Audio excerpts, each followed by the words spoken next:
Hi friends, this is சும்மா. இன்றைக்கி நம்ம சேனலில் திருப்புகளோட கண்டினியூட்டி தான் பார்க்க போகிறோம். ஸோ இது வந்து ஆல்ரெடி தமிழில் உங்களுக்கு தெரிஞ்சிருக்கும். ஸோ வாங்க நம்ம டைரெக்டாக வந்து டாபிக்குள்ளே போயிடலாம். இன்றைக்கி நம்ம டிஸ்கஸ் பண்ண போகிற ஸ்டார்டிங் லைன், சபைதனில் வராத கோழை. சபைதனில் வராத கோழை அப்படின்னா சூதும் வாதும் நம்ம புரியறதுனால ஆன்றோர்கள் கூடியிருக்கக்கூடிய சபையில் வந்து நம்ம போகிறதுக்கே வந்து அச்சப்படுவோம். அதாவது கோழை போன்று அப்படிங்கிறாங்க.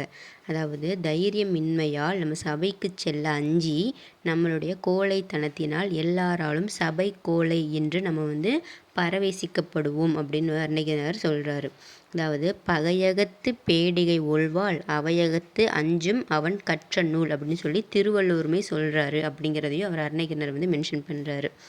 ஸோ சூதும் வாதும் நம்ம புரியறதுனால தான் ஆண்டவர்கள் கூடியிருக்கக்கூடிய சபையில் வந்து நம்ம போகிறதுக்கு அஞ்சி அவங்களால சபை கோழை அப்படின்னு சொல்லி நமக்கு ஒரு நேம் வருது. ஸோ அந்த மாதிரி நேம் ஏன் வருது அப்படின்னா சூதுவாதம் பண்ணுறதுனால தான் அப்படின்னு அருணகிரிநாதர் வந்து அடித்து சொல்கிறாரு. அடுத்தது வினை இகழ் விடாத கூலன். இதில் கூலம் அப்படின்னா நம்ம எல்லாருக்கும் தெரியும் குப்பை. ஆனால் இந்த இடத்துல வந்து குப்பைன்னு சொல்லி அருணகிரிநாதர் யாரை குறிப்பிடுறாருன்னா பயன் அற்றவன், எதற்குமே பயன்படாத ஒருவனை தான் குப்பை அப்படின்னு அருணகிரிநாதர் சொல்கிறாரு. அதாவது வினைகளையும் மாறுபட்டவைகளையும் விடாமல் நம்ம பற்றி கொண்டு ஒரு பன்னாடை போல் எதற்குமே பயன்படாமல் திரிகின்றோம் அப்படின்னு சொல்கிறாரு. ரூபதானம் அப்படின்னு சொல்கிறாரு. ரூபதானம் அப்படின்னா சாரூப முத்தியை தருவது தான் ரூபதானம். அதாவது இறைவனுடைய உருவத்தை யார் பெற்று இறைவனுடைய அணுகா சதா பேரானந்த பெருவாழ்வில் நிற்கக்கூடிய முத்தி தான் ரூபதானம். சிவயோக நெறி நின்றவர்களுக்கு தான் அது வந்து சித்திக்கும் அப்படின்னு அருணகிரிநாதர் சொல்கிறாரு. ஸோ நம்ம எல்லாருக்கும் நெறிகள் தெரியும். ஆனால் முத்தி நெறிகள் வந்து எத்தனை வகைப்படும் அப்படின்னு நமக்கு தெரியுமானா தெரியாது. ஸோ முத்தி நெறிகளும் எத்தனை வகைப்படும் அப்படின்னு அருணகிரிநாதர் திருப்புகளை சொல்லியிருக்காரு. முத்தி நெறிகள் வந்து 4 வகைப்படும் அப்படின்னு சொல்கிறாரு. அதாவது தாச மார்க்கம், சர்புத்திர மார்க்கம், சக மார்க்கம், சன்மார்க்கம் அப்படின்னு சொல்கிறாரு. இதை நமக்கு புரிகிற மாதிரி அப்படின்னா சரியை, கிரியை, யோகம், ஞானம் அப்படின்னு நம்ம சொல்லலாம் அப்படிங்கிறாரு. இந்த முறைகளை தான் திருமந்திரம் வந்து நமக்கு தெளிவுபடுத்துகின்றது. ஸோ இந்த மார்க்கங்களுக்குன்னு ஒரு சில இலக்கணமும் இருக்கின்றது அப்படின்னு சொல்லி அருணகிரிநாதர் சொல்கிறாரு.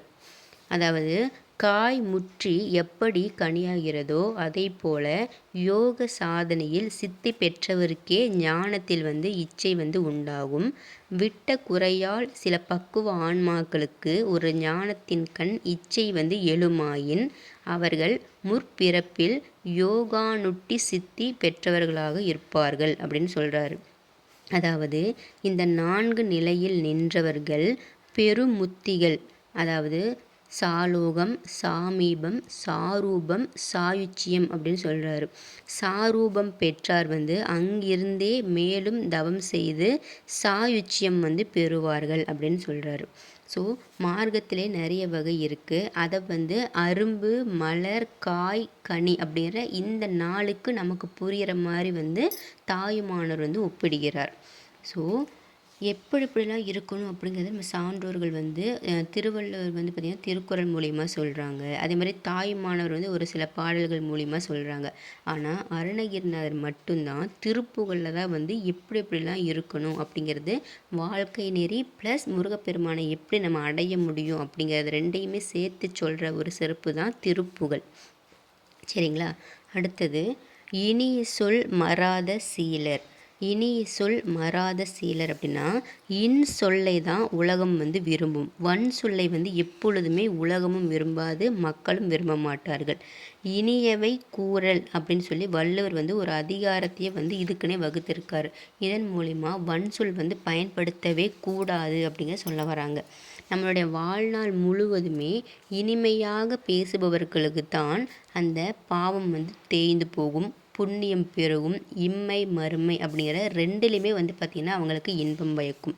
ஆனால் வன் சொல் பேசுகிறவங்களுக்கு வந்து பார்த்திங்கன்னா புண்ணியம் வந்து கிடைச்சாலுமே அவங்களால நிம்மதியாக இருக்கவே முடியாது. அது இம்மையாக இருந்தாலும் சரி, மறுமையாக இருந்தாலும் சரி, எதுலேயுமே இன்பம் பயக்க முடியாது. யாருக்குன்னா வன்மையான சொல்லை பேசுபவர்களுக்கு.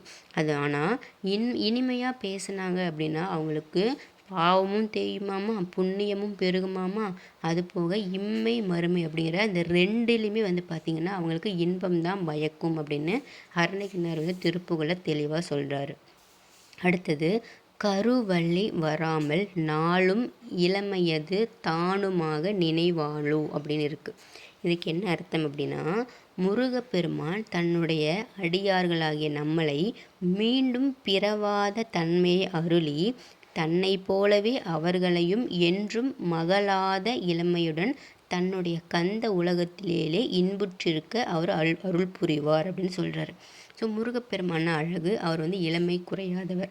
அதே மாதிரி தான் முருகப்பெருமான் அவருடைய அடியார்களுக்கும் வந்து பார்த்திங்கன்னா எப்போதுமே அவங்க இளமை குறையாத, அதாவது என்னை போலவே அவர்களும் என்றுமே மகளாத இளமையுடன் தன்னுடைய கந்த உலகத்திலேயே இன்புற்றிருக்க கண்டிப்பாக முருகப்பெருமான் வந்து தூய்மையான அன்பு இருக்கக்கூடிய அடியவர்களுக்கு வந்து அவர் அருள் புரிவார் அப்படின்னு சொல்கிறாரு.